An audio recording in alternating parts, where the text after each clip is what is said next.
నమోదైంది. దీంతో లింగ మార్పిడి సర్జరీ చేయించుకోవాలన్న డాక్టర్లు సూచించారు. కాగా లేడీ కానిస్టేబుల్ లలిత సాల్వే 2015లో బాంబే హైకోర్టును ఆశ్రయించింది. లింగ మార్పిడి సర్జరీ కోసం నెల రోజులు సెలవు కోరింది. బాంబే హైకోర్టుతో పాటు మహారాష్ట్ర ప్రభుత్వ అనుమతితో లింగ మార్పిడి శస్త్రక్రియ చేయించుకుంది. 2018 నుంచి 2020 వరకు పలు సర్జరీ ద్వారా పురుషుడిగా మారింది.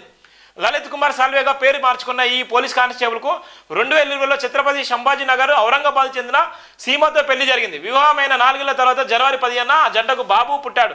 మరోవైపు తండ్రి కావడం పట్ల లలిత్ కుమార్ సాల్వే ఆనందానికి అంతు లేకుండా పోయింది. ఈ సందర్భంగా ఆయన మీడియాతో మాట్లాడారు. స్త్రీ నుంచి మగవాడిగా నా ప్రయాణం కష్టాలతో నిండిపోయింది. ఈ సమయంలో చాలా మంది నన్ను ఆదరించి ఆశ్రయించారు. నా భార్య సీమ బిడ్డను కనాలనుకుంది. ఇప్పుడు తండ్రిని ఆయనందుకు సంతోషంగా ఉంది. నా కుటుంబం థ్రిల్గా ఉంది అని చెప్పాడు. కుమారుడికి ఆరుష్ అని పేరు పెడతామని ఆ దంపతులు వెల్లడించిన సందర్భంగా ఉంది. ఇక చూసిన మహిళతో పెళ్లి తర్వాత మగబిడ్డకు తండ్రి అయిన సందర్భం ఉంది.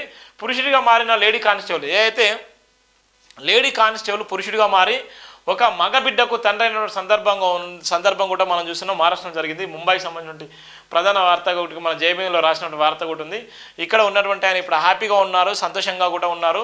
లింగ మార్పిడి ద్వారా కూడా వాళ్ళు పిల్లలుగా అనేటువంటి సందర్భం ఉంది. లింగ మార్పిడి ద్వారా కూడా వాళ్ళు ఏదైతే విమర్శలకు గురి చేసిల్లో, ఏదైతే వివక్షతకు గురి చేసిల్లో ఆ సందర్భంలోనే వాళ్ళ సమాజానికి ఒక మెసేజ్ ఇచ్చిన సందర్భాలు కూడా మనం చూస్తున్నాం.